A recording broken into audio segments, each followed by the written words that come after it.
sleeping arrangements. I don't know how well you can see any of that. But I got there's my breakfast down there. Got my bed. Got the bike. And I had the phone set up there, so I was watching a little bit of some of the YouTubes last night. Drive down yesterday was miserable. Not the worst, but man, Illinois is.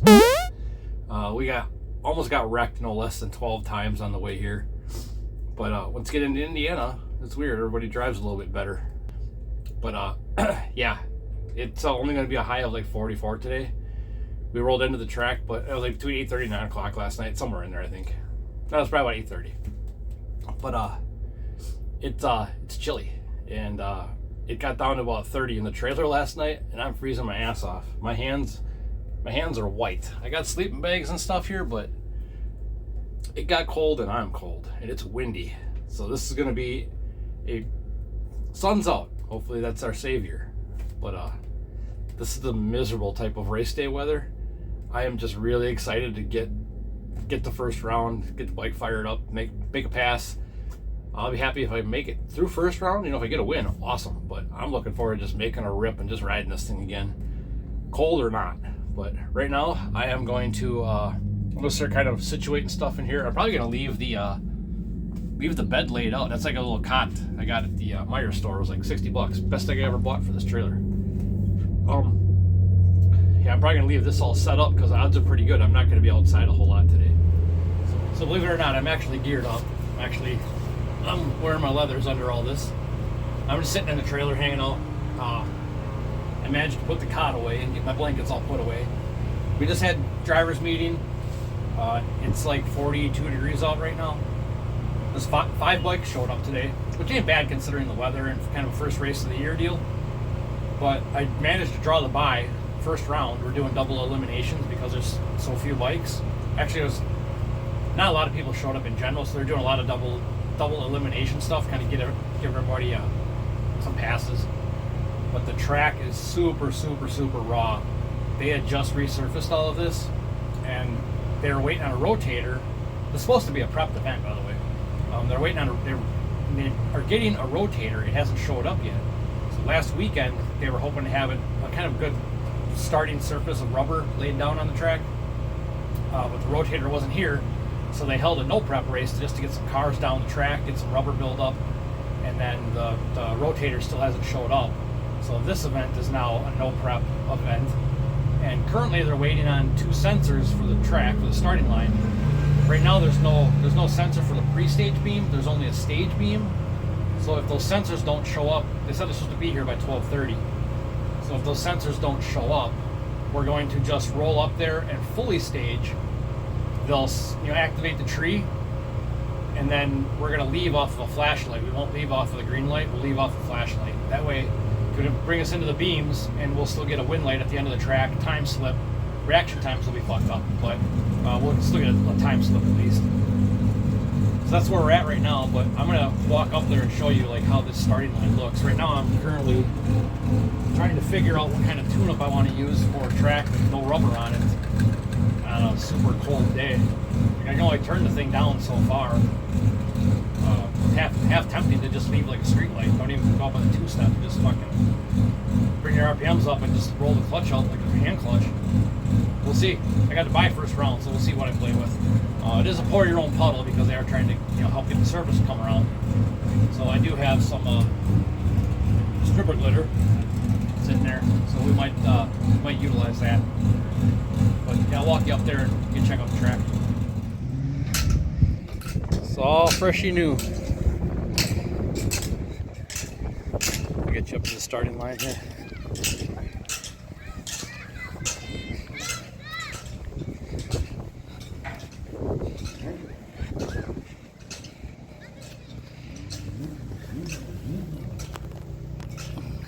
You can see all the grooves from them laying the concrete yet.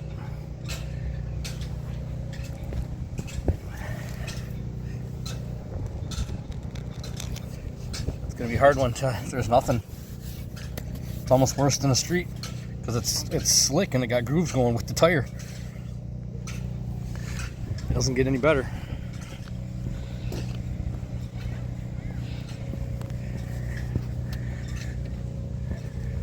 go up by 60 foot.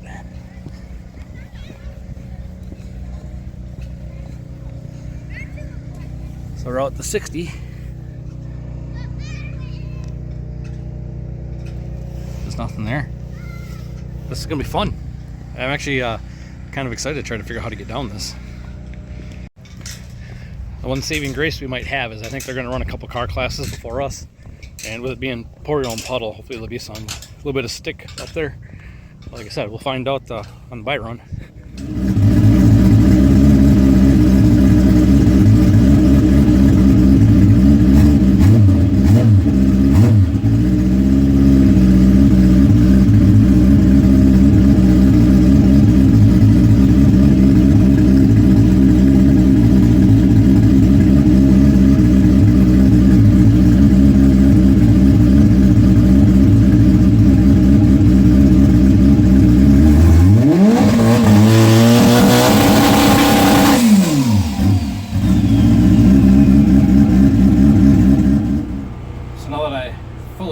Trailer because it was pretty raw in here for a minute after doing a two-step test. My starting tune is going to be 7,600 RPM, a little over 5 pounds of boost to leave at. I'm targeting 5.1 and a quarter, 5.2, maybe 5.3, but it made it real smooth. So I'm hoping that helps. Helps keep the launch kind of under control. I don't know that I'm going to monkey with any of the traction control settings. I don't want to really get into that a whole bunch on this. We're just going to kind of just take power out. This isn't going to be a traction control kind of race. It would be on the traction control the whole time. If I just put a bunch of power into it and then tried to rely on traction control, it would just beat up the motor. I just need to take power out. That's the way this race is going to work. This isn't going to be a major horsepower kind of event. So we're just going to turn it down and try to use just a little bit less of everything to get down. So we'll see how it goes. We're still on a hold here, waiting for the sensors to show up for the tree for the starting line. So I'm going to keep monkeying in here, getting the tune-up kind of figured out, looking at settings and things. Just kind of been since last fall since I really looked at the software and data logs and stuff. So I'm actually looking at data log right now from the two-step test I just did. I had to get the bike warmed up first, and then it's doing everything it's supposed to do. Top end's noisy, but I expect that with this cylinder head. And I'm hoping the buy run goes good. Like I said, main goal, one clean pass. That's a win of a weekend for me. So I'm sitting in the trailer having a snack and realized that I'm being a Wisconsin stereotype. You know you're Wisconsin if you're sitting at the racetrack snacking on a wedge of cheese, garlic and herb Bellavitano. It's probably the best snack and cheese I've ever had. I just thought it was funny that I'm sitting here in Indiana being as Wisconsin as you can get. Between how I talk and the fact that I'm eating cheese alone in a trailer. Stereotypes exist for a reason. That was pretty awesome. So obviously I had to buy a run, but it absolutely didn't even try to hook up. It spun the tire all the way down, but I'm stoked because it's not leaking nothing, it's not knocking. It went on the limiter about 17 different times. It's not huffing, smoking, knocking, rattling, and it has oil pressure. It's been a good day now. So second round, I dropped a two-step down to 7,500. I'm only trying to leave on about 4 pounds of boost. I only got 14 pounds in it max. She's turned way down, so we got to figure out a way to get down. I got a monster of a bike. Second round, I got to try to, I got to beat that guy. No idea what's going to happen. Nobody's made a clean pass, so it's totally just like survival mode for everybody just to try to get down. So we'll see what happens.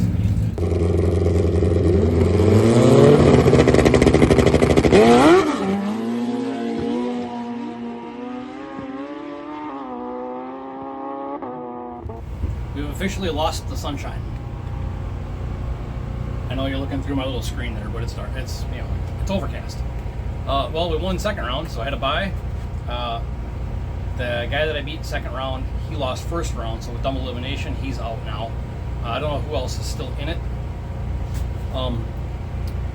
Another kind of shit show pass. I mean, it actually felt like it hooked that time for a little bit.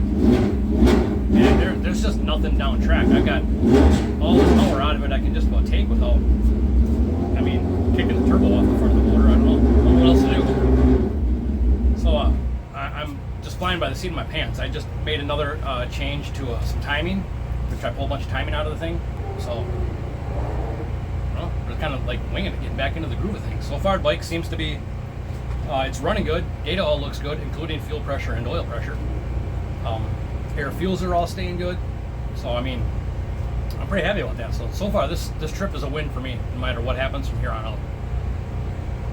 And as of right now, I have no footage of racing. So hopefully by the time I edit this, somebody will send me something, and we can add that into the video. But for now, I just got to kind of wing it and give you updates as I can.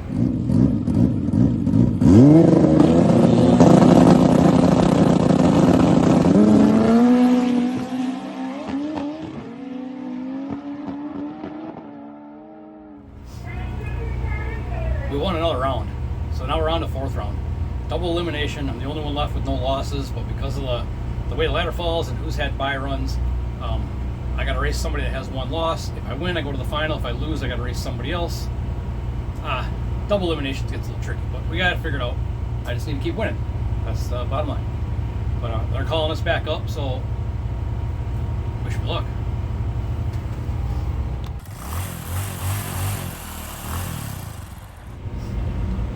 Well, 4th round. Took my first loss. No big deal. Still gonna lose one more time. There's 3 bikes left. All of us have 1 loss. I have to race Nem now. The guy I just raced, that lost to, the Nitrous Busa.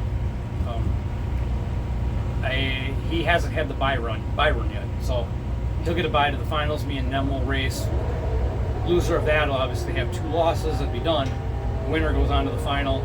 Final round will be 2 bikes each with 1 loss. So I'm just having a blast. Like I wish you guys could touch this track, put your hands on it. This is like nothing I've never tried to get down before.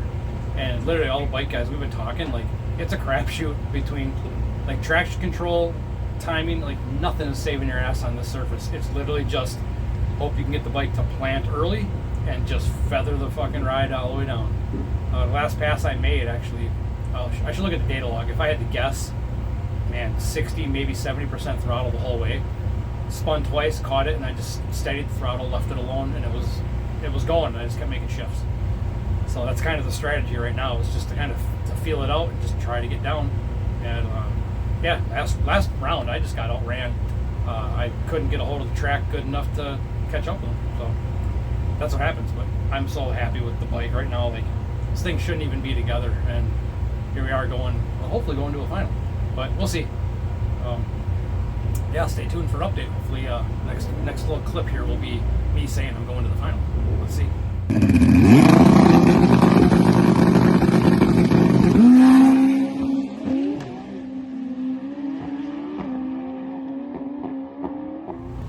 Well, that's all she wrote. I lost the semi-final, I guess you'd call that. Lost the Nem, which is cool. I mean, if you're gonna lose somebody you like. But this whole day was a win for me. Like, you know the story of how this thing went together just recently, and like it's just not mismatched. It's just a menagerie of used parts, and I welded up a cylinder head and whatever new parts where it mattered. But yeah, I didn't know what to expect today, and I was gonna be happy if I made it 1 round with oil pressure. And well, I made 6 passes today, double elimination. I made 6 passes today, and it's still together. It has oil pressure, and it doesn't make any funny noises. Nothing's leaking, nothing's knocking. All the fluids are still inside of the bike, along with all the parts. But yeah, I mean, the only way I'd be happier about today is if I actually won.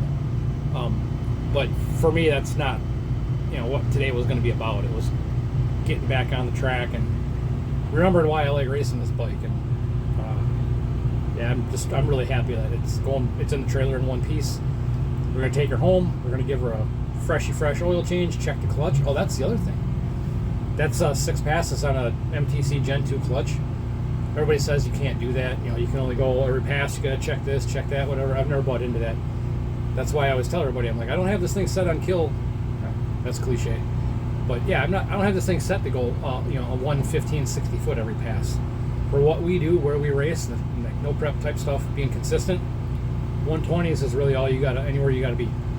Faster than that, if the track's really good, you can lean on it, but my clutch is set the same every time. The only time the 60 foot changes is if I really start putting power to it, but the clutch stays the same. And it's really good as far as not abusing and losing a bunch of material on the fibers every pass.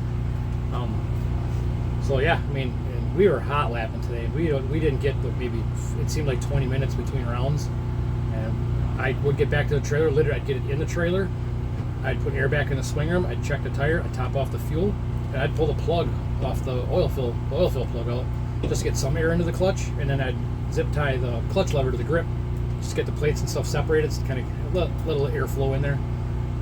But that's all I had time for, and then it was, you know, round winners back to the lanes. And yeah, one other thing I want to show you quick too about RC car batteries. I don't think I've ever really documented this part of it.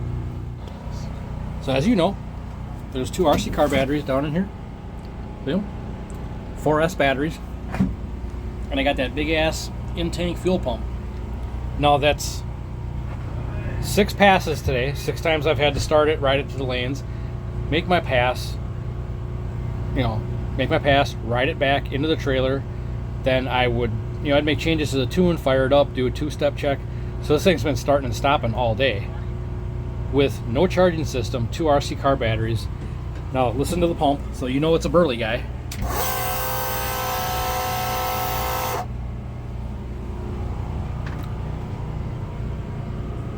And it's still at, right there, 15 volts.